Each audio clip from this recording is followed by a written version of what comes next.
তফসিল যদি সময় মতো হয়ে যায়, ইউনূস সরকার যদি নির্বাচন ফেব্রুয়ারির 15 তারিখের মধ্যেই করে দেখিয়ে দিতে চান, তাহলে তারেক রহমান কি করে নির্বাচনে অংশ নেবেন?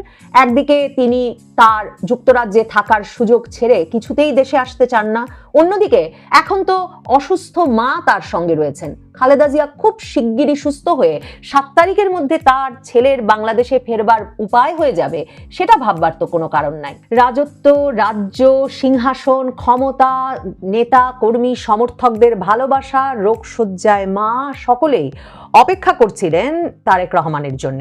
তারেক রহমানকে সে কারণেই অনেকে যুবরাজ বলে অভিহিত করেন, কিন্তু যুবরাজ শেষ পর্যন্ত তার রাজত্ব বুঝে নিতে বাংলাদেশে আসতে পারলেন না। আসলে ব্যাপারটা এর চেয়েও অনেক ঘোরতর রাজনৈতিক সংকটের জন্ম দিতে পারে বাংলাদেশের জন্য। কারণ তারেক রহমান যে আসতে পারলেন না বাংলাদেশে, বিএনপির নেতৃত্ব যার হাতে, তিনি যে বাংলাদেশে আসতে পারলেন না, সেই সমস্যাটি শুধু একটা মানবিক সমস্যা নয়। মানে গুরুতর রোগশয্যায় থাকা মাকে দেখতে পুত্র 11-12 দিনেও সিদ্ধান্ত নিতে পারলেন না যে যুক্তরাজ্যে থাকবার স্থায়ী যে অধিকার তিনি পেয়েছেন রাজনৈতিক আশ্রয়ের আবেদনের মাধ্যমে এবং বাংলাদেশি পাসপোর্ট জমা দিয়ে, সেই আবেদন উঠিয়ে নিয়ে যে স্থায়ীভাবে বসবাসের সুযোগ তিনি পেয়েছেন সেটাকে তুচ্ছ করে তিনি আবারও বাংলাদেশি পাসপোর্ট বা বাংলাদেশ থেকে একটা ট্রাভেল পাস নিয়ে বাংলাদেশে ফিরবেন কিনা, এমন একটা গুরুতর সিদ্ধান্ত যে তারেক রহমান নিতে পারেন নাই 11-12 দিনে, তাতে সবচেয়ে যেটা স্পষ্ট হয়েছে সেটা হচ্ছে 2024 আগস্টের পর থেকে বিএনপির নেতৃবৃন্দ বারবার বলেছেন বটে যে তারেক রহমান ফিরবেন, খুব শিগগিরই ফিরবেন, আগামী মাসেই ফিরবেন, এ মাসেই ফিরবেন, আগস্টেই ফিরবেন, এবছরের 5ই আগস্ট ফিরবেন, 7ই নভেম্বরের মধ্যে ফিরবেন, কিংবা ডিসেম্বরে ফিরবেন, আর এখন বলে বেড়াচ্ছিলেন তফসিলের আগে ফিরবেন, তফসিলের আগে ফিরবেন। কিন্তু আসলে তারেক রহমান বরাবর জানতেন তিনি ফিরবেন না, তিনি কিছুতেই যুক্তরাজ্যে তার নিরাপদ আশ্রয় ছেড়ে বাংলাদেশে যাবেন না। কাজেই একটা প্রতারণার অনুভূতি শুধু যে বিএনপির মানে ভক্ত, নেতা, কর্মী, সমর্থকদের মধ্যে দানা বেঁধে উঠেছে কিংবা একটা হাহাকারে রূপ নিয়েছে, ব্যাপারটাকে সেভাবে ভাবলে আসলে চলবে না। এই যে তারেক রহমান আর কখনো দেশে ফিরতে পারবেন কিনা তা নিয়ে যে সন্দেহ, মানে ধারণা তো করা যায় তিনি আসলে হয়তো ফিরবেন না, এই যে সন্দেহ, তার মানে দাঁড়াচ্ছে বাংলাদেশের রাজনীতির অনেক হিসেব নিকেশ পাল্টে যাবে এর মাধ্যমে। আমরা এখন যখন কথা বলছি তখন সব ঠিক থাকলে খালেদা জিয়ার গুরুতর শারীরিক অবস্থায়, সংকটজনক অবস্থায়, যেটাকে তার দলের সূত্রেই জানানো হয়েছে তিনি ভেন্টিলেশনে আছেন, লাইফ সাপোর্টে আছেন, এমন গুরুতর অবস্থায় তাকে বিশেষজ্ঞ বিদেশি চিকিৎসকদের তত্ত্বাবধানে কাতারের আমিরের পাঠানো এয়ার অ্যাম্বুলেন্সে করে লন্ডনে তার পুত্রের কাছে নিয়ে যাওয়া হচ্ছে। সকলেই বুঝতে পারছেন এটা আসলে এক রকমের মুখ বাঁচানোর, মানে মুখ রক্ষার একটা উদ্যোগ হিসেবে, ফেস সেভিং একটা ইনিশিয়েটিভ হিসেবে এই সিদ্ধান্তটা শেষ পর্যন্ত নেওয়া হলো।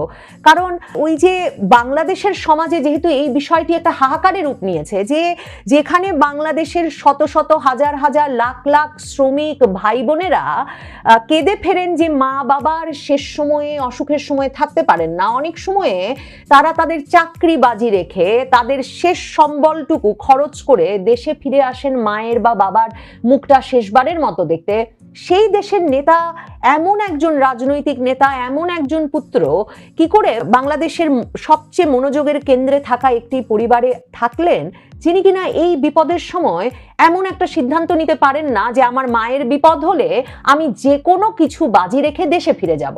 অনেকেই খুব বোঝানোর চেষ্টা করছেন, বোদ্ধা ভাব ধরছেন যে একজন রাষ্ট্রীয় মানে দায়িত্ব নিতে যাবেন যিনি একজন জাতীয় নেতা, তারেক রহমানের কথা বলছেন, তাকে নাকি অনেক ভেবেচিন্তে সিদ্ধান্ত নিতে হয়।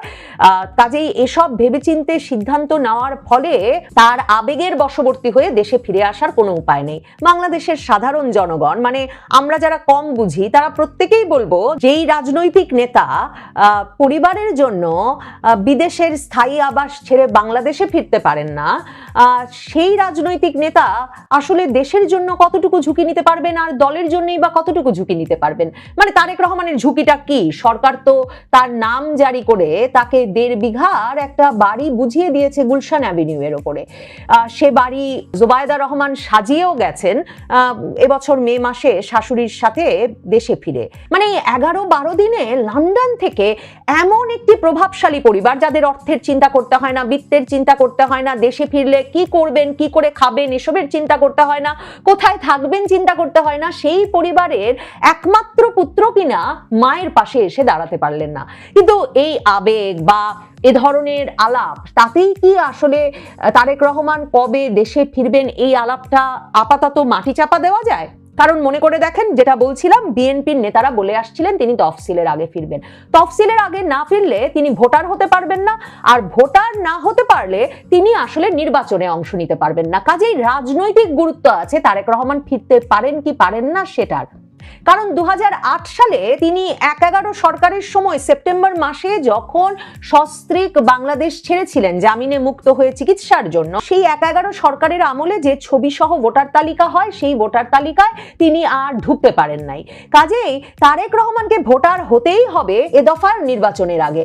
কিন্তু তারেক রহমান যেহেতু তার বাংলাদেশের নাগরিকত্বই নাই, সেই নাগরিকত্ব জমা দিয়েই তিনি ব্রিটিশ সরকারের রাজনৈতিক আশ্রয়ে লন্ডনে আছেন। কাজেই তারেক রহমান এমনকি এবার যখন ইউনূস সরকার বিদেশে বিভিন্ন দূতাবাসের মাধ্যমে ভোটার হওয়ার সুযোগ করে দিয়েছে, যুক্তরাজ্যে বিভিন্ন শহরে বাংলাদেশিদের ভোটার করার সুযোগ তৈরি হয়েছে, তখনও তারেক রহমান এমনকি যুক্তরাজ্যে বসেও ভোটার হওয়ার কোনো চেষ্টা করেন নাই। তাহলে কিভাবে এই প্রশ্ন বাদ দেই যে তারেক তবে কবে আসবেন? কারণ তারেক আসার উপরে তার মানে নির্বাচনটা করতে বিএনপি কতটা সিনসিয়ার থাকবে সেটা নির্ভর করছে। দেখেন, বিএনপি যখন 237টি আসনে প্রথম মনোনয়ন ঘোষণা করলো, মানে তাদের নির্বাচনী প্রস্তুতির অংশ হিসেবে, তখন খালেদা জিয়াকে 3টি আসনে মনোনয়ন দেওয়া হয়েছে, তারেক রহমানকে 1টি আসনে দেওয়া হয়েছে। তখনও এই প্রসঙ্গে আলাপ করেছি যে তার মানে আবারও খালেদা জিয়াকে সামনে রেখেই নির্বাচন করবার একটা প্রস্তুতি বিএনপি নিচ্ছে। এবং তখনও প্রশ্ন তুলেছিলাম যে তারেক রহমান আসবেন, এসে তিনি কি নির্বাচনে সত্যিই অংশ নেবেন, নাকি তিনি ওই 3 আসনের কোনো একটি থেকে, তার মা যেহেতু 3 আসনেই নিশ্চিতভাবে বিজয়ী হবেন, তিনি যদি নির্বাচনে অংশ নিতে পারেন, সেই কোনো একটি আসনে উপনির্বাচন করবেন, তার ফেরাটা সেটুকু পর্যন্ত দূরে রাখবার কথা, বা সেই সময় পর্যন্ত একরকমের স্থগিত রাখবার কথা তিনি ভাবছিলেন। এখন যখন খালেদা জিয়া একেবারে রোগ শয্যায়, তখন তারেক রহমানের কাছে তিনি গেছেন চিকিৎসায় থাকবেন বলে, লন্ডন ক্লিনিকে তার চিকিৎসা হবে।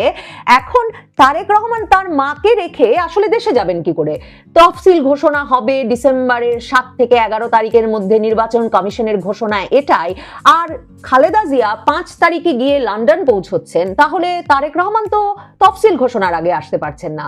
এর মধ্যে দেখেছি যে বলা হয়েছে নির্বাচন কমিশন যদি তাকে সুযোগ দেয়, তাহলে নাকি তিনি পরেও ভোটার হতে পারবেন। সেটা কত পরে? নির্বাচনের আগের দিন, বা ভোটার না হয়ে কি তার মনোনয়নপত্র গৃহীত হবে এবং তিনি একটি আসনে নির্বাচন করতে পারবেন, আর সেটা জামায়াতে ইসলামী, এনসিপি সহ বিপক্ষ দলগুলো মেনে নেবে? এত বড় নিয়মের লঙ্ঘন শুধুমাত্র তারেক রহমানের জন্য? নাকি এখন বিএনপির তরফে আসলে দাবি করতে হবে তফসিল ঘোষণা যাতে পিছিয়ে দেওয়া হয়? এর মধ্যেই তো তফসিল ঘোষণা পিছিয়ে দেওয়ার জন্য নানা রকম তৎপরতা শুরুই হয়েছে। আদালতে রিট করা হয়েছে নির্বাচনের সকল কার্যক্রম স্থগিত রাখতে। 30টি আসনে এখনো সীমানা নির্ধারণী মামলা চলছে। এর মধ্যে এখন কি তাহলে বিএনপিকেই এই অনুরোধ নিয়ে এগিয়ে আসতে হবে যে তফসিল ঘোষণা পিছিয়ে দেওয়া দরকার? নিশ্চয়ই লক্ষ্য করেছেন জাতীয় নাগরিক পার্টির নেতৃবৃন্দ নাহিদ ইসলাম, নাসিরউদ্দিন পাটোয়ারিরা নির্বাচন কমিশনে গিয়ে বলেছেন রাজনৈতিক একটা স্থিতিশীল পরিবেশে নাকি তফসিল ঘোষণা করা উচিত, খুব তাড়াহুড়া করা উচিত না। মানে এখন তফসিল ঘোষণা পিছিয়ে দেওয়ার পক্ষে তো আরো ব্যক্তিরা আছেন। বিএনপি এমন একটা ভাব করছে যে কিচ্ছু হয়নি। তাদের নেত্রী বেগম খালেদা জিয়া ভয়াবহ অসুস্থ, রোগশয্যায়, তিনি আসলে নির্বাচনে অংশ নিতে পারবেন কিনা তা এখন ভীষণভাবে অনিশ্চিত। মানে আগেই ধারণা করা গিয়েছিল তিনি হয়তো প্রচারণায় যেতে পারবেন না, সংসদীয় এলাকাগুলোতেও যেতে পারবেন না, তিনি বাড়িতেই থাকবেন। কিন্তু তিনি যেসব আসনে দাঁড়িয়েছেন, 3টি আসনেই তিনি বিজয়ী হয়ে আসবেন, ধানের শীষকে বিজয়ী করে আনবেন। কিন্তু এখন তিনি যে অবস্থায়, তাতে কি তিনি আসলে শেষ পর্যন্ত নির্বাচন পর্যন্ত ফেব্রুয়ারি মাসে তিনি নির্বাচনে অংশ নিতে পারবেন? তো তাহলে তিনি যদি নির্বাচনে অংশ নিতে না পারেন আর তারেক রহমান তিনিও যদি দেশে ফিরতে না পারেন, তাহলে তারা নির্বাচনটা করবে কার নেতৃত্বে? মির্জা ফখরুল ইসলাম আলমগীরের নেতৃত্বে তাহলে বিএনপি আগামী নির্বাচনে যাচ্ছে। তাই তারেক রহমান কবে ফিরবেন এই প্রশ্ন তো আসলে বিএনপির নেতাকর্মী সমর্থকদের পক্ষে বন্ধ করা সম্ভব নয়। তারেক রহমান নাই, খালেদা জিয়া নাই, এমন অবস্থায় বিএনপি কি করে কার নেতৃত্বে নির্বাচনে যাবে এবং কার নেতৃত্বে নির্বাচনে যাবে তো শুধু প্রশ্ন নয়, নির্বাচিত হয়ে এলে তাদের যেমন প্রত্যাশা তারাই সংখ্যাগরিষ্ঠতা পাবে, তাহলে সংখ্যাগরিষ্ঠতা পেলে তারা সরকার গঠন করতে গেলে তাদের প্রধানমন্ত্রী কে হবেন? এরকম কোন পরিস্থিতি আছে যে খালেদা জিয়াও নাই, তারেক রহমানও নাই, বিএনপি অন্য কারো নেতৃত্বে নির্বাচন করলো এবং সংখ্যাগরিষ্ঠতা পেল, তারপর যখন সরকার গঠন করতে যাবে তখন বিএনপির সেই নেতা সেই নেতৃত্ব সত্যি তারেক রহমানকে লন্ডন থেকে এনে সরাসরি সিংহাসনে বসিয়ে দেবেন? এসব কি কোনো বাস্তব ভিত্তিক পরিকল্পনা?